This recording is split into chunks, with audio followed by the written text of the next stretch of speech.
My name is Gavin Evans, and this is my review of The Mummy Returns.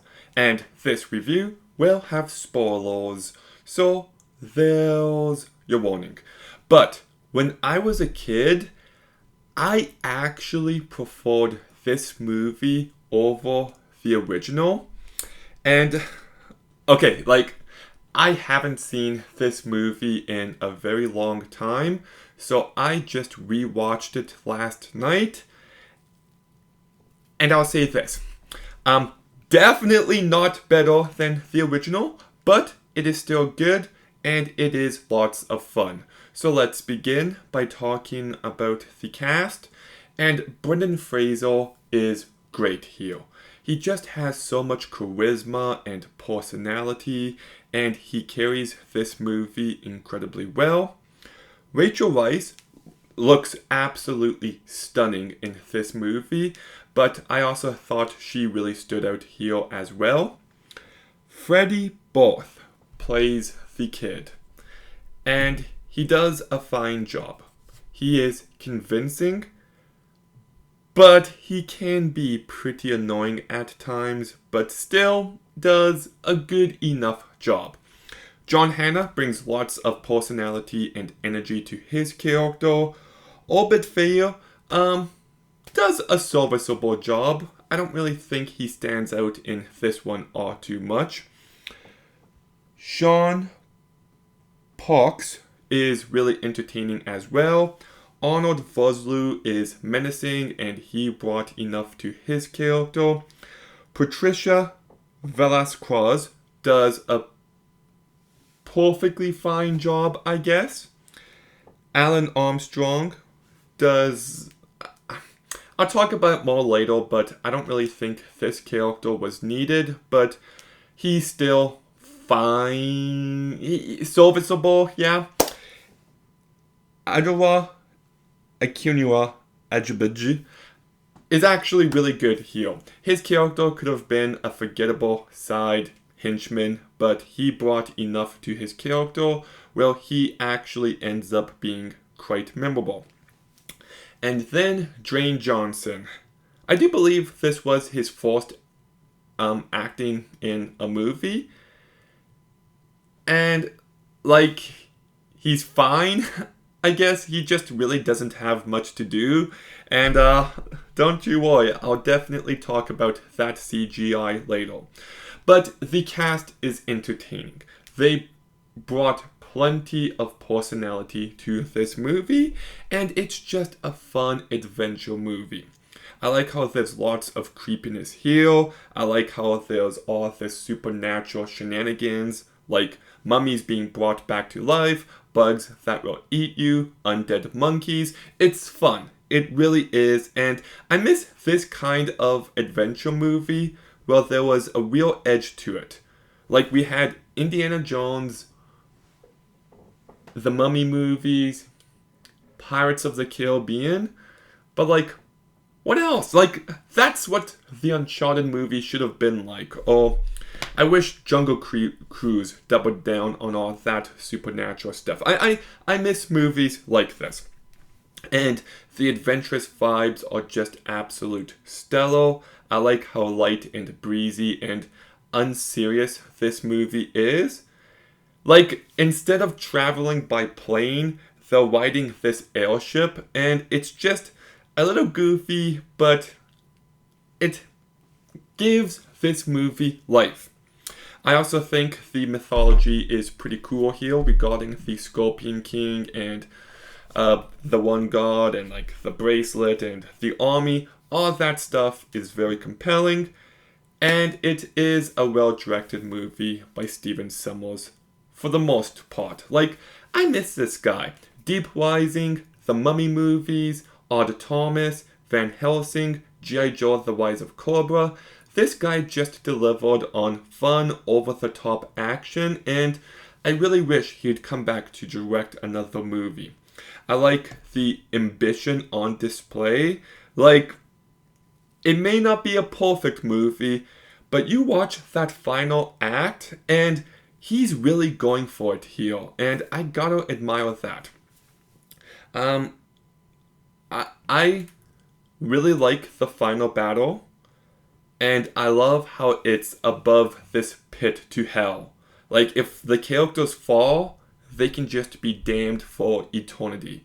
There's something about that adds real stakes to this movie, that adds tension, and it just, I don't know, thinking about hell and stuff really gets to me, so it helps the final battle to really deliver.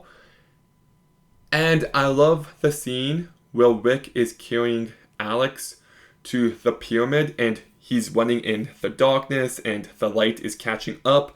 That is so fucking cool. So much to love here. It's a good movie. I enjoyed it. It's solid. Okay, but let's talk about the CGI first.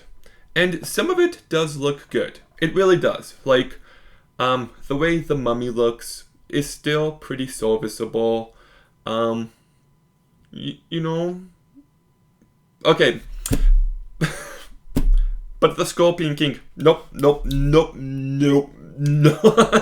It doesn't look good. It does not hold up whatsoever. And whenever he shows up, it's supposed to be this scary, menacing moment.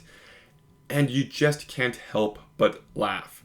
I also thought the CGI with the jungle looked so incredibly fake. So that definitely drags this movie down.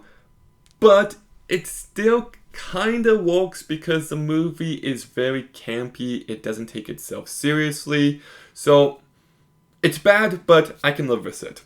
I do think there is some weird editing in this movie. Like, there was a scene on a train where Alex goes to talk to the mummy, and then we don't see Alex leave the room, and then it cuts to 3 other characters entering that same room. And it feels like that scene was supposed to happen later on, but it just doesn't flow well whatsoever. I also thought the scene where Alex escapes the train just cuts to him outside the train. Why not show him jump? Like, there's a few decisions here that I find baffling, and I do think this movie could have been trimmed down. I do think this movie could have been tightened up. And there's a few easy cuts to make, and one of them is the reincarnation plot. I forgot all about this, and whenever it showed up and whenever Evie got those visions, it was just the stupidest shit. In a derogatory mean way. Like, I like it when Rick is just Rick. But because he has that tattoo, there's some sort of prophecy. I don't care for that shit. It's not needed for a movie like this. Just, no. And then Evie turns out to be this other woman reincarnated, so that's why she's a badass. But I didn't really need an explanation for that. Why can't Evie just be a badass? And what does it actually add to this movie? And it also confuses things because, okay, they say at a point that the mummy's wife isn't actually his wife. It's just the body.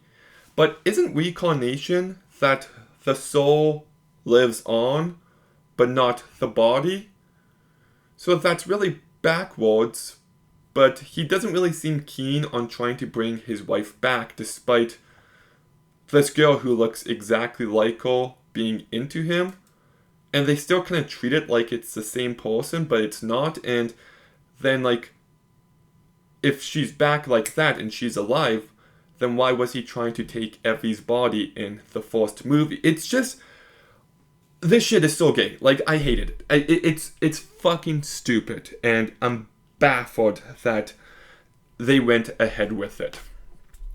I also thought it's overly convoluted at times. Too many characters. Like, okay, you've got the mummy, his wife, you've got the museum guy, and the guy watching Alex. Cut the museum guy out, have the guy watching Alex be the main normal human bad guy. And then there's these 3 henchmen that you think are going to have a bigger role, but they really don't, and it's a shame because I found them to be really entertaining. And then there's also a few too many cursed objects, like there's a box, so the mummy can take the skin off those 3 guys, but why does he need a box? It gets a little too much. This movie kind of feels like a second draft, and I feel like it needed a few more drafts to really tighten it up. I do believe there is like a perfect hour and 45-minute version of this movie where there's no reincarnation plot, the CGI can be better, and they cut out some of the additional fluff. Oh, and also, I think it's weird that they get back to their place early on, and then immediately the bad guys are there, and somehow Rick doesn't hear them. Like, I get it's a big house, but still. So, this is not a perfect movie. I've got issues, but it is still a fun adventure movie with lots of creepy shenanigans, and that's why I go to a movie like this. This is a type of movie I miss, and the cast brought plenty to this movie. The action is good, the movie is well directed, there's some cool mythology. Not a home run, but still definitely worth your time, so I'm giving The Mummy Returns a 7 out of 10. Okay, have you seen The Mummy Returns? What did you think? Let me know in the comments down below. Make sure you like, comment, subscribe. Stay tuned for more videos soon. And Gavin out.